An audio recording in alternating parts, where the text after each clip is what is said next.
Les situations de souffrance, autre principe de systémique. Il y a plusieurs situations de souffrance en fait qui existent dans les entreprises. Vous avez notamment le fait, par exemple, ce que Malevich appelle la protection-protection, un rapport de protection-protection. Alors, là, ce que je vous présente, trois situations de souffrance, quelque chose de très classique qu'on retrouve dans les entreprises.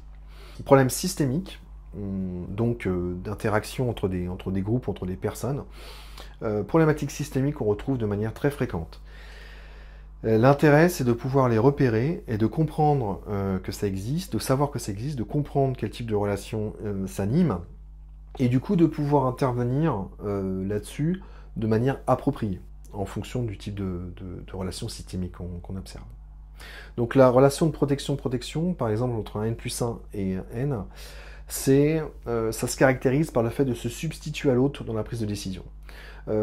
Par exemple, et d'anticiper les besoins et désirs, d'aménager un contexte réputé favorable et de cacher les informations qui fâchent sur N+1. Alors, je vous donne un exemple, très concrètement, le N protège en fait son N+1. Il le protège, donc il ne va pas lui dire quand il y a des sujets qui fâchent, parce qu'il sait que ça va l'énerver, ça va le stresser. Il va plutôt essayer d'embellir la réalité, pour lui dire « Oh non, mais tout va bien, tout fonctionne bien, t'inquiète pas. » Peut-être aussi parce qu'il a peur d'être réprimandé. Mais il est dans une relation comme ça de protection, où il va prendre des décisions à la place de son chef, il l'empêche en fait de prendre ses responsabilités à travers ça, et quelque part il l'infantilise en faisant ça, et il va anticiper ses besoins et désirs, il va se mettre à sa place en disant bon bah il voudra sûrement ça donc je vais faire comme ça, et quelque part il décide à la place de son chef pour le protéger. Évidemment, le N+1 est lui aussi dans un rapport de protection de son N, comme c'est quelqu'un qui le suit, qui anticipe ses désirs, qui est plutôt bon pour lui, il va le protéger en le protégeant de certains feedbacks négatifs, par exemple d'autres systèmes. Et vous pouvez avoir comme ça, même parfois des systèmes tout entiers, des services tout entiers, qui sont dans un mode de protection, où vous avez un enquistement, un isolement, une méfiance vis-à-vis du reste du groupe, des cas comme ça de réciprocité, c'est-à-dire que je te renvoie la balle, je te renvoie l'ascenseur, bah je t'aide et tu m'aides, et des gens qui vont défendre leur intérêt particulier, et qui vont cacher un certain nombre d'informations, qui vont se protéger, qui sont très isolés en fait du reste du système, et qui défendent leur intérêt propre. Et donc ce rapport de protection-protection, on n'est pas dans la transparence, on se cache les choses, c'est quelque chose que vous observerez très souvent, notamment quand vous avez des fusions entre des entreprises ou des services qui ont peur de disparaître ou au contraire qui veulent continuer à travailler comme ils travaillaient avant, vous pouvez avoir ces fonctionnements de protection-protection. Une phrase typique d'un dirigeant qui est dans ce rapport de protection-protection, c'est ah là, vous m'inquiétez là. Ah mais vous me faites peur. Ah mais je suis inquiet là par ce que vous me dites. C'est-à-dire qu'on joue sur un côté registre émotionnel pour pouvoir argumenter finalement sur une information qui est simplement une information réelle. Et donc si quelqu'un est pris dans ce chantage affectif, ou ce truc de culpabilisation, ou en tout cas, c'est pas le terme exact, mais de vouloir protéger pour pas faire du mal émotionnellement à son chef, il va dire non, mais vous inquiétez pas, tout va bien. Alors que c'est pas vrai, c'est le feu. Mais oui, non, mais tout va bien, la situation est sous contrôle, ne vous inquiétez pas, on arrivera dans les temps. Et il fait ça finalement pour protéger son chef, émotionnellement, donc c'est juste pour pas l'inquiéter. Il lui cache la vérité, et là il est dans un rapport de protection qui fait que il lui empêche finalement de savoir la réalité, de prendre des bonnes décisions, de pouvoir éventuellement prendre ses responsabilités aussi, et de faire ce qu'il devrait faire. Donc ces rapports de protection, vous les verrez, parfois vous les observerez dans les entreprises, c'est caractérisé par ce côté un petit peu réciprocité, isolement, méfiance vis-à-vis du reste du groupe, ça manque de transparence. Et donc là, quel est l'objectif? Nous, on va chercher à amener de la transparence face à ça. On va chercher justement à responsabiliser aussi les chefs. Et voilà, on verra plus tard comment on travaille là-dessus. On est sur des outils biosystémiques qui peuvent être assez utiles par rapport à ça, que je vous présenterai plus tard, quand on parlera de boucle pouvoir-responsabilité, ou simplement du fait de transparence, hein. Ça fait partie des choses qui aident une entreprise au changement.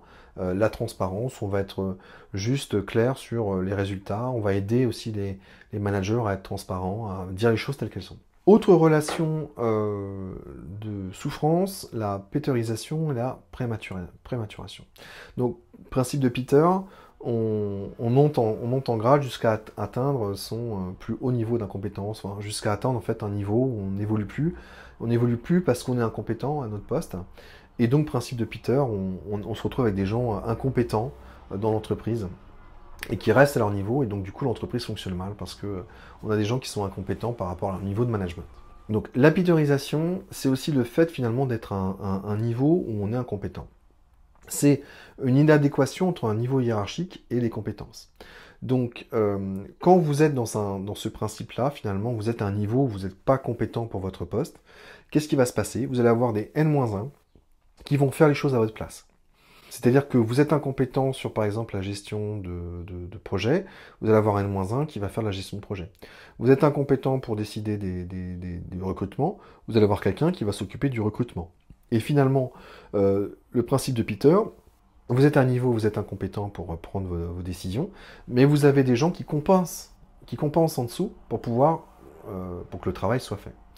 Donc, ce principe donc, le principe de Peter s'accompagne d'une prématuration, c'est-à-dire que le N va donner des responsabilités au N-1 qui sont trop lourdes par rapport à leur poste. Et c'est parce qu'ils acceptent de le faire qu'ils péterisent en fait leur chef, c'est-à-dire qu'ils le rendent incompétent, encore plus incompétent à son poste. Parce que plus vous êtes habitué finalement à ce que les autres fassent le travail pour vous, plus vous stagnez et moins vous apprenez. Donc c'est un fonctionnement comme ça systémique, où finalement le N-1 va déresponsabiliser le N+1 parce qu'il fait à sa place, parfois inconsciemment, il ne s'en rend pas forcément compte, parfois ça même le gêne, mais il le fait quand même. Et les décisions de N sont en dehors de son niveau de responsabilité, c'est-à-dire que on commence à avoir des gens qui prennent des décisions pour, par exemple, des budgets très très importants, alors qu'ils n'ont pas la responsabilité juridique pour le faire. On a des demandes faites à N qui sont en dehors de son périmètre, c'est-à-dire qu'on commence à demander à N des choses beaucoup plus, soit trop lourdes pour ses responsabilités, soit qui concernent des périmètres qui ne sont pas sous sa responsabilité. Et on se retrouve finalement avec une inadéquation entre rôle et fonction, rôle de manager, mais des fonctions finalement de passe-plat, où vous avez des managers qui transfèrent des mails sans les traiter, qui ne filtrent pas, qui disent amen à tout, qui disent oui à tout, et vous avez par exemple des PM qui ne filtrent pas la pression des clients, et qui demandent au PO de traiter des tâches, de mettre en place des features ou des user stories, alors que on n'a pas le temps, c'est pas possible, c'est pas prioritaire, il faudrait savoir dire non. Donc très souvent, un principe de Peter, on a des gens qui ont du mal aussi à dire non, qui ont du mal qui manquent d'assertivité. Donc là, on peut travailler sur l'assertivité du manager. On peut aussi responsabiliser, en fait, on peut aussi travailler avec le N-1 pour l'aider à arrêter de faire en fait de faire à la place du chef. Et là, pareil, on verra plus tard les techniques de sortie par le haut, sortir par le bas, qui nous viennent de la BPR et qui permettent de responsabiliser un chef. Et qui consiste en fait très simplement à clarifier en fait les options possibles pour le chef, à lui demander de prendre des décisions, ou simplement à lui expliquer que si jamais vous n'avez pas les moyens de faire votre travail, ou simplement si vous voulez bien faire, mais en cas de problème, la responsabilité, elle est au niveau du N+1, puisque finalement c'est lui qui décide de traiter le sujet de cette manière-là. Bon, là c'est pas forcément très clair, on en reparlera plus tard, simplement retenez pour l'instant que péterisation, prématuration, les deux sont responsables, parce que l'un entraîne l'autre. Simplement comprendre que c'est une relation de souffrance, en général pour la personne en dessous, hein, pour le N qui se retrouve surchargé de travail, et retenez simplement qu'il y a des techniques biosystémiques pour en sortir, qu'on verra plus tard. Troisième relation de souffrance, la victimisation, bouc émissérisation. La personne qui endosse le rôle de victime souffre souvent, mais continue à assumer ce rôle.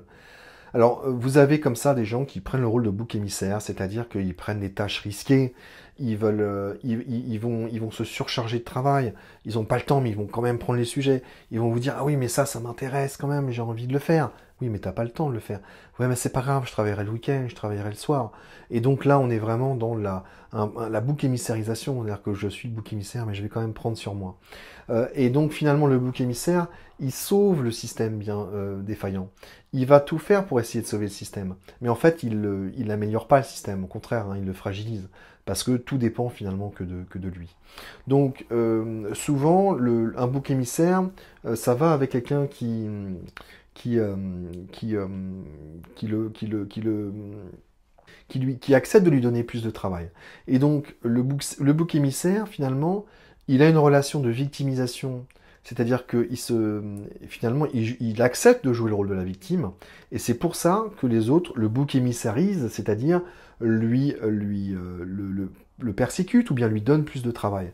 Alors, attention, la responsabilité n'est pas que dans le bouc émissaire, mais ce qu'on veut apporter avec la systémique comme réflexion, c'est que c'est jamais, il n'y a pas un gentil et un méchant. Il y a deux personnes qui font partie d'un système, et les deux, finalement, si le système est stable dans cette complémentarité bouc émissaire, bouc émissaire et persécuteur, c'est que les deux, finalement, jouent le jeu. Et les deux renvoient à l'autre une image qui fait que l'autre va continuer. Là, on est dans un système, ben, j'en fais plus, tu fais plus de victimisation, ben, je vais encore plus te persécuter ou te bouc émissariser, pour prendre un terme voilà, de bouc émissarisation. Donc, ça existe aussi entre des silos, hein, au même niveau hiérarchique, hein, c'est-à-dire que vous allez pouvoir avoir une équipe qui prend toute la charge de travail, qui prend sur soi, et d'autres qui sont dans le confort, qui finalement font pas d'efforts. Donc ça, il y a un problème d'équilibre entre les silos, entre des équipes qui sont au même niveau. Le système tient à son bouc émissaire, parce que ça, en fait, c'est aussi son fusible, hein, c'est-à-dire que le jour où ça pète, c'est lui qui part en burn-out ou qui est viré. Finalement, c'est lui qui a accepté de prendre toutes les responsabilités, donc c'est facile de le virer quand ça va pas. Et donc, le système, il tient souvent à son bouc émissaire, parce que c'est lui qui fait le boulot, en fait, aussi. Hein. C'est lui qui va au charbon. Donc, on aime bien le bouc émissaire, en même temps, il y a un peu de mépris pour lui, ou on s'inquiète un peu qu'il fasse un burn-out, ou des choses comme ça. Tendance à se répéter après le départ du bouc émissaire. Un système qui ne change pas, le jour où le bouc émissaire part, il trouvera un autre bouc émissaire qui va reprendre la place et qui refera exactement la même chose. Le système a cette capacité aussi s'il fonctionne d'une certaine manière qui ne change pas, à trouver finalement des boucs émissaires qui vont faire le boulot à la place des autres, quelque part.